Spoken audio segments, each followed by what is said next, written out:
ክቡር የኢትዮጵያ ፌዴራላዊ ዲሞክራሲያዊ ሪፐብሊክ ፕሬዝዳንት ታዬ አጽቀሥላሴ፣ የተከበሩ የኢፌዴሪ ፌዴሬሽን ምክር ቤት አፈ ጉባኤ አገኘሁ ተሻገር፣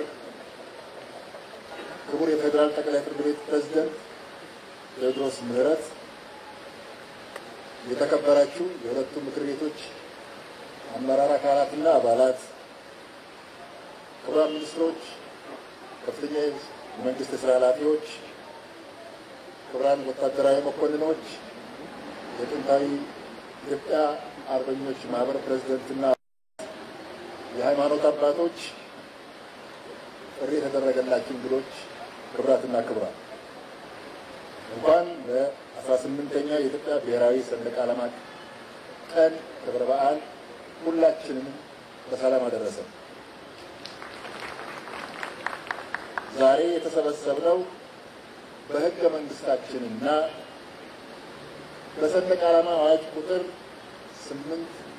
863/2006 አንቀጽ 2 መሰረት የተደረገውን በየዓመቱ ጥቅምት ወር መጀመሪያ ሳምንት ሰኞ የሚከበረውን የሀገራችን ሉዓላዊነት ምልክት የሆነውን የጋራ አርማችን ሰንደቅ ዓላማችን ለማክበር ነው። ሰንደቅ ዓላማችን የብዝሃነታችን፣ የእኩልነታችን፣ የህብረ ብሔራዊ አንድነታችን መገለጫ ነው። በመሆኑም ዛሬ ለሰንደቅ ዓላማችን ልንሰጠው የሚገባውን ክብር የምናድስበት፣ ቃል ኪዳናችን የምናጸናበት እና ብሔራዊ የአርበኝነት መንፈሳችን የምንቀሰቅስበት የምናድስበት ታላቅ ዕለት ነው።